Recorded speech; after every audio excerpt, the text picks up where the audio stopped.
இன்னைக்கு ஹெல்த்தியான ஒரு ரெசிபி பண்ண போறேன். கொள்ளு வச்சு கேரளா ஸ்டைல்ல ஒரு ரெசிபி பண்ணியிருக்கேன். கொள்ளு மலையாளத்துல முதிரான்னு சொல்லுவாங்க. இந்த சுவையான முதிரை எரிசரி எப்படி செய்யறதுன்னு இந்த வீடியோல பார்க்கலாம். ஃபர்ஸ்ட் 1/2 கப் கொள்ளு நல்லா க்ளீன் பண்ணிட்டு நைட் ஃபுல்லா தண்ணியில ஊற வச்சிருங்க. இப்போ இது குக்கர்ல போட்டு வேக வைக்கலாம். 1-1.5 கப் தண்ணி எடுத்துக்கோங்க. கூடவே 2 பச்சை மிளகாய், 1/4 டீஸ்பூன் மஞ்சள் பொடி, தேவையான அளவு உப்பும் ஆட் பண்ணியிருக்கேன். இது நைட் ஃபுல்லா ஊற வச்சனால ஒரு 4-5 விசில் கொள்ளு வெந்துடும். அப்படி வேகலைன்னா எக்ஸ்ட்ரா ஒரு 2-3 விசில் வச்சுக்கோங்க. இப்போ ஒரு மிக்ஸி ஜார்ல 1/2 கப் துருவின தேங்காய் எடுத்திருக்கேன். இது கூட 5 சின்ன வெங்காயம், 1/4 டீஸ்பூன் மஞ்சள் பொடி, 1/2 டீஸ்பூன் மிளகாய் பொடி, 1/4 டீஸ்பூன் ஜீரகம், 1/2 டீஸ்பூன் நல்ல மிளகு சேர்த்து கொஞ்சம் தண்ணி ஊற்றி இந்த மாதிரி அரைச்சு எடுத்துக்கோங்க.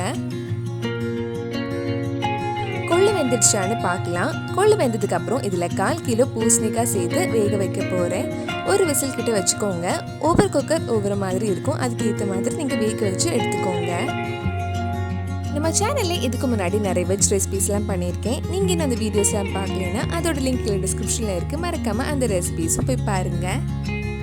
கொள்ளு பூசணிக்காயெல்லாம் நல்லா வெந்ததுக்கு அப்புறம் நம்ம அரைச்சி வச்சிருந்த தேங்காய் இதுல சேர்த்து அதோட பச்சை வாசனை போற வரைக்கும் கொஞ்சம் நேரம் கொதிக்க வைக்கலாம். வேக வச்சதுக்கு அப்புறம் தண்ணி கொஞ்சம் கம்மியாக இருந்தால் நீங்கள் எக்ஸ்ட்ரா தண்ணி ஆட் பண்ணிக்கலாம்.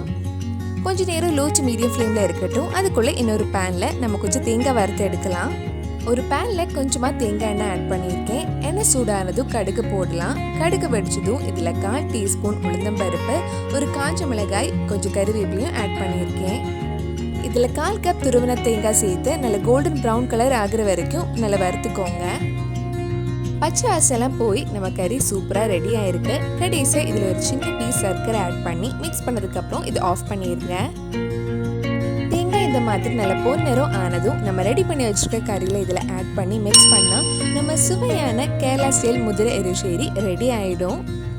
கண்டிப்பாக இந்த ஓணத்துக்கு இது உங்கள் வீட்டில் செஞ்சு பாருங்க. பிடிச்சதை இந்த வீடியோவை லைக் பண்ணுங்க, உங்கள் ஃப்ரெண்ட்ஸ் அண்ட் ஃபேமிலிக்கு ஷேர் பண்ணுங்க. வேறு நல்ல ஓணம் ஸ்பெஷல் ரெசிபி நம்ம சேனலில் ட்ரை பண்ணலான்னு கீழே கமெண்ட் பாக்ஸில் சொல்லுங்க.